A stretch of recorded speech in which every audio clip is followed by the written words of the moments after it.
making in your organisations? Is there anybody? Okay, and maybe over here. And if you could say who you are and crucially what your organisation is. Good morning, I'm Jane Steele from the Poor Housing Foundation. I think there's, for us, this makes me think about two perspectives on this, because for us, our constituents are really the organisations that we fund and those who apply to us. So it's referring to what Nina was saying about the working through the intermediaries, really, and so we need feedback from those intermediaries. And I recognise the points that you were making about the challenge of using that feedback, but we do try to get that systematically through grantee and applicant surveys, and their feedback to us on how they see us, their feedback on our processes and their relationship with us is really helpful. It's difficult to use it systematically in management decisions, I completely agree with that, but we have made some significant changes to our processes on the basis of that feedback, such as the way we give feedback to our successful applicants. And then in terms of the feedback and the voice of the kind of ultimate beneficiaries, it's really an expectation that the people we fund will gather that and use it. And that is, I think that's a challenge because practice varies so much. Some organisations are good at that, others don't really have the skills or capacity to do it, and some think they've only got to do it to keep us happy rather than for their own use to improve their own activities. So those are some of the challenges that we deal with. So can I ask you, is it something you ask your grantees? Do you ask them to collect feedback from their beneficiaries? You say there's an expectation. Yes, as part of their kind of self-evaluation of the work that they're doing with our funding. Obviously, it depends what the project is, but in most cases, that evaluation would be incomplete without some evidence of the value of that work for the people who are intended to be the ultimate beneficiaries. And can I ask you, sorry to make use of you now, but we're missing our foundation person on the panel, so it's really interesting to have you, coming from a big foundation here in the UK.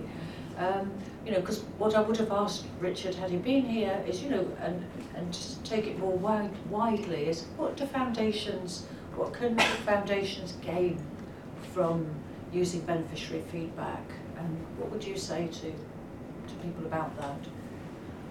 Well, I'd say we gain a lot from doing the surveys of grantees and applicants in terms of understanding their perception of our processes, and we get this insight into how long they have to spend dealing with our application processes and reporting, and what they think about their relationship with us and communication and so on. It's incredibly helpful.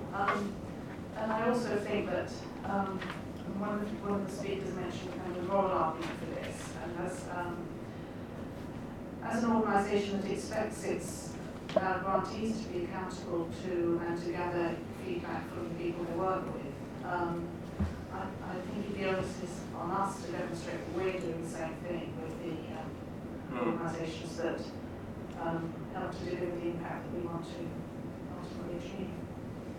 And do you find that the information you receive from your grantees, that they're receiving from their beneficiaries, does that influence your decision making in relation to those grantees and how you support them or whether you support them? Well, I think our thinking about that is developing. We have just published a new strategy. Really, what we're trying to do in the new one is put an emphasis on saying to the grantees, we want to help you to learn from that feedback. So it's not about saying, if the feedback's poor, then we're not going to fund you anymore. It's not like that. It's about if you're piloting something at you, for example, is that feedback showing that it's working? If it's not, that's fine. But how are you going to make some changes? Can I jump in? Yes. Yeah, I'd love to jump in on that, and thank you very much for those comments. Is this working? I think so. No. Hello? Good, I use that one. There isn't much empirical data on grantee or implementer, as I like to say, practices on beneficiary feedback. So I have my anecdotal, 35 years in development, working with hundreds of organizations, both domestically and internationally. And my impression is that, well, organizations listen and the frontline workers really know what's going on and the people in front of them. There's very, very little practice that passes muster for me in this regard around landing that in measures that you can actually use in a conversation either with the beneficiaries or with the funders that could even demonstrate learning and progress. It's just not there. The best empirical data we have is the Charity Navigator in the US, which is the biggest charity rating agency in the world and is focused on the US, has added a constituent voice to its rating model, though it hasn't formally kicked that in. It's for the last 2 years, it's been surveying the practices of the charities that it rates. It's now completed 7,000 reviews of US charities, and they find that only 7% of the charities have any systematic practice toward listening to beneficiaries, 7%. And of those 7%, a tiny fraction put any of that information into the public domain. So I feel like we're in early days on the rigorous part of this, and the key is what you're doing, which is kind of raising the volume, I think, and appetite and interest to use the data, both by the implementers. But I would go further and say also by the foundations, by the grant makers. DFID is doing a lot of really creative things about wanting to look at the beneficiary feedback independently. Maybe Nina will say a little more about that, how that fits in their way of thinking, independently from how the implementers may use it. And I think that's going to be the flywheel that's going to drive this whole system, is when the foundations, those who are allocating resources for social change, or financial resources, start to actually incorporate the information into their decision-making in a rigorous way. I think that's going to get everyone to pay attention. And there's a very interesting group that wrote an article in the issue, which I recommend to you, from the Fund for Shared Insight, which is a new donor consortium in the US of now, I think, 10 American foundations, including a lot of the leading lights like Ford and Hewlett and Packard and Kellogg. They've pooled some grant funding, and they're going to work together for 5 years to support constituent feedback programs of different kinds at 2 levels, helping the implementers do it and supporting some innovation there and some emerging practice, but also helping foundations use the information and working within American philanthropy. I think that's a really important step for the emergence of this field. So, do we have any other? Yes, okay, here.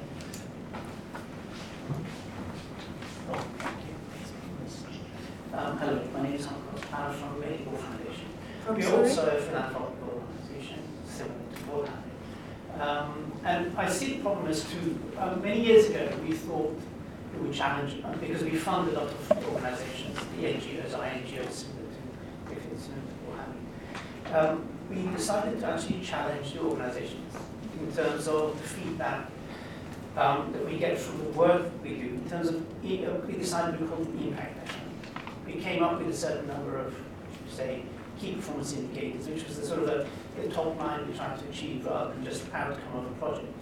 So on a project basis, we decided to ask for key performance indicators. For instance, if it's primary education, then how many children finish each year successfully if you're building a new school themselves. So very, very, very specific. And then, I suppose last year we thought, well, if we're challenging the organizations we work with, maybe we should see ourselves, we should challenge ourselves. So we did a survey this last year, which is why this particular issue was very interesting. We have about 178 current organizations, and out of those, I think about 160 responded. And we sort of put in various measures in terms of if they wanted to be critical, they could get away without identifying themselves. So they put comment boxes rather than just answers. And we had a very good response, really. I mean, most of them identified themselves. There were some criticisms in terms of the application processes and sometimes the time it took. But there were also a lot of positives. And so I think most organisations, I would say, would not need to be worried because the feedback is going to be useful for you to improve your organisation. We're just going through a strategy review anyway this year, so all of that input has been useful for us. But I just see the issue, as you rightly said in your speech, is how do you then get the feedback to fit in with your future work? And I think that's where the challenge lies, how to retain that information. In terms of KPI, it's easy enough for us. We have a system on a database, and you get the KPIs. You say, yep, so many processes were successful. We rate the organizations.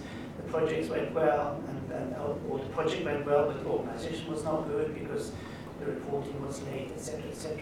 But I think all of that stuff can work. But I think the key issue, as you mentioned, is how do you fit that in? How do you make sure the learning is retained? Because there's a lot of learning within the organisation, because the project managers deal day to day with the organisations, a lot of information comes in.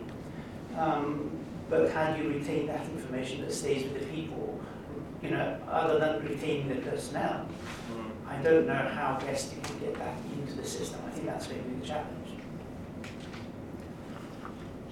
Thank you. Is there anybody else in the audience we can gather up who's had some experience of some sort of beneficiary feedback and working with it? Yes, over here. Thank you so much for this conversation. I'm Mira and I'm with Alfana, our venture philanthropy organization. And so in many ways we invest in organizations who then, of course, implement work on the ground in the Middle East, in particular around education and women's economic empowerment. And this is an issue very close to our heart because we're really looking at organizational performance at 3 levels: impact, organizational efficiency, and financial performance, because we are aiming to make them more impactful and financially sustainable over time. And one of the issues that is really striking me as problematic is the transaction cost to monitoring and evaluation. We require and demand quarterly reports both on impact and financial performance, and it's great that people respond, but it's already too late. I mean, it's not in real time. It's not useful to the CEOs, so it's really